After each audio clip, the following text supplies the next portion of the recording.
I'm slumped on the edge of my bed in my cramped Texas dorm room, the ceiling fan clicking above me like a metronome counting out the seconds of my misery.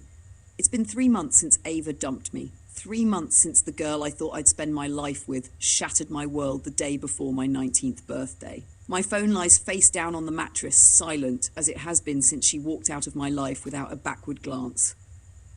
2 years of love, of late-night calls and cross-country trips, of promises we swore we'd keep. It all ended in a single conversation. Her voice cold and final, leaving me with nothing but pain and questions I'll never get answers to. I loved her with every fibre of my being, gave up pieces of myself to keep us alive across the miles, and she chose the cruelest moment to let me go. The hurt is a constant weight, but beneath it a spark of anger burns, anger that whispers of making her see what she threw away, even if I know revenge won't heal the wounds she left. We met in junior year of high school, back in New York State, where life felt simpler, or at least kinder. Ava was the kind of girl who could make a crowded cafeteria feel like it was just the two of us. Bright green eyes, a laugh that made my chest ache, and a way of listening that made me feel like I mattered. We started as friends, bonding over our shared hatred of chemistry class and our love for old-school punk bands like Green Day.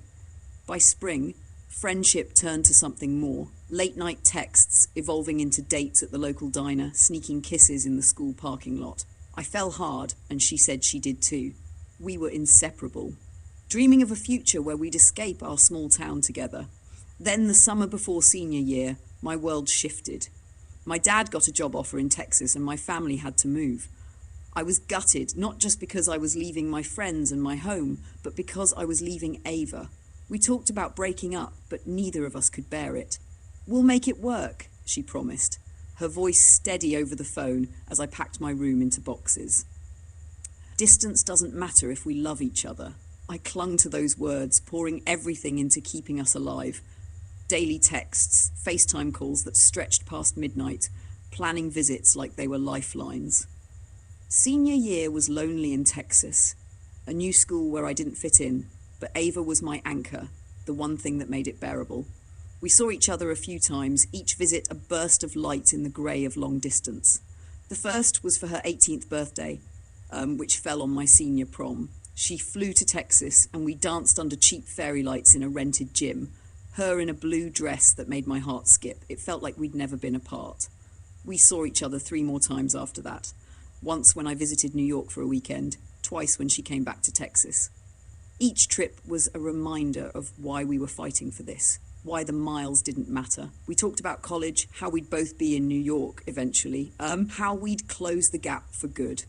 I started community college in Texas to save money, while she went to a small liberal arts school upstate. The distance grew, but I thought our love was stronger. Then came the trip, the one that broke me. Ava was coming to Texas for a long weekend, and I was buzzing with excitement.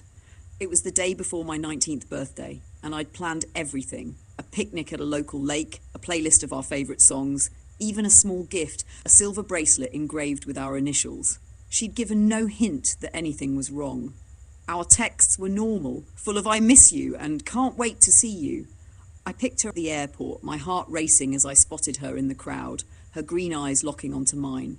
We hugged, and for a moment it felt like always. But something was off. Her smile didn't reach her eyes. Her touch was fleeting. That night, we went to my place, a small off-campus apartment I shared with a roommate who was gone for the weekend. We sat on the couch, and I tried to ignore the tension, chalking it up to travel stress. Then, out of nowhere, she said it. "Noah, we need to talk." My stomach dropped, but I wasn't ready for what came next. "I don't think this is working anymore," she said, her voice flat like she was reading a script. "I can't do this long-distance thing. I need to focus on me." I stared at her, my mind scrambling to catch up. "What?" I managed, my voice cracking. "Why now? Why didn't you say anything before?" She shrugged, looking at her hands. "I didn't know until I got here."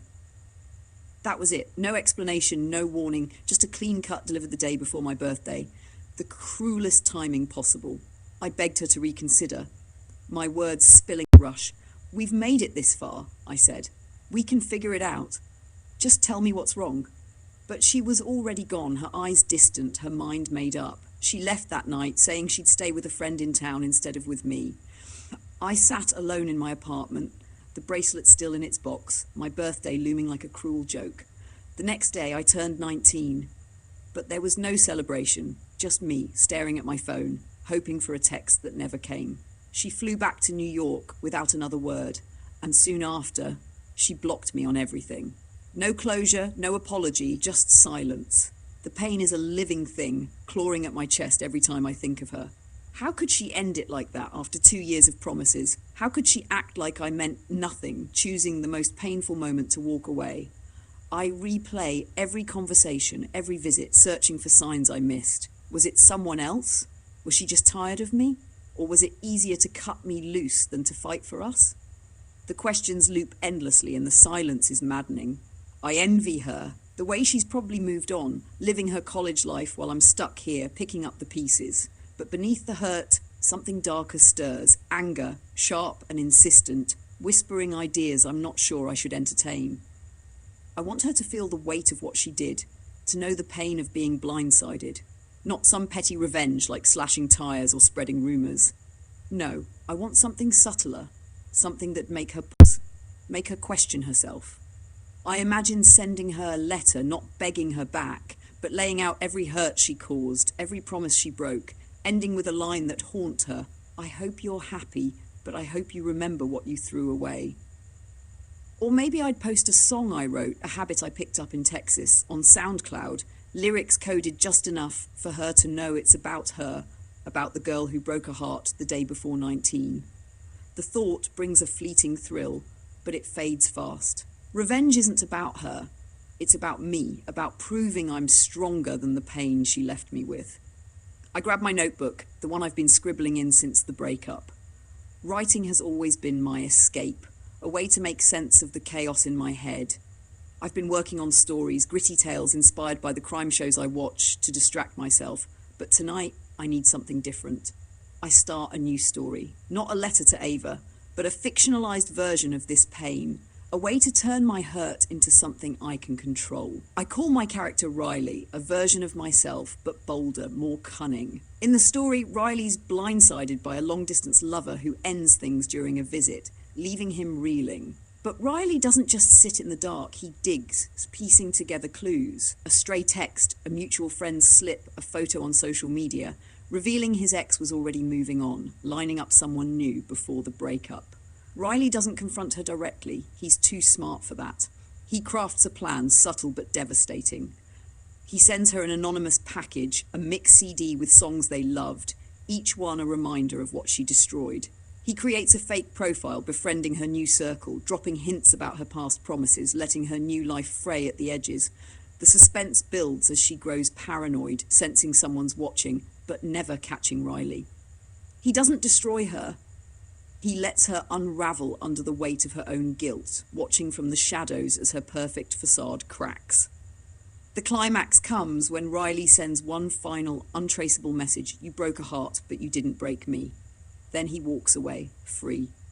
I pause, my pen hovering over the page. Is this too much? Am I writing a revenge fantasy to escape my own powerlessness? Maybe. But it feels good, like I'm reclaiming something Ava stole. I keep writing, the story growing darker, more intricate. Riley's ex starts losing sleep, checking her phone obsessively, haunted by the fallout of her choices. The pages fill, each one a release for my anger, my disappointment, my need to be seen. Hours pass, the notebook heavy with Riley's triumph. I lean back, exhausted but lighter. Writing this isn't just therapy. It's a mirror, showing me I'm stronger than I feel right now. I don't need to send Ava that letter. I don't need to post that song. My revenge is in moving forward, in not letting her silence define me. I close the notebook, a faint smile tugging at my lips. Ava might never know how much she hurt me, but she'll never know how high I'll rise either. Healing won't be quick. Trust is fragile, and Ava's betrayal has left cracks I'm still learning to live with. Dating again feels like a mountain I'm not ready to climb. The thought of opening up again, a risk I can't stomach yet. But as I look around my room, the guitar I'm teaching myself, the books I've been reading, the life I'm building, I see proof I'm more than this pain. I survived the move to Texas. I survived Ava. One day I'll write a new story, one where love doesn't end in betrayal, where my heart isn't a casualty. For now, I'll focus on me. I'll call my buddy Jake, let him talk me into grabbing tacos or hitting a show, something to remind me I'm not alone. I'll keep writing, keep studying, keep growing. And if a part of me still imagines Ava hearing my songs on some day, realising what she lost, feeling the sting of her own cruelty, well, that's just human. I'm not perfect and I don't need to be. I'm Noah, and I'm enough.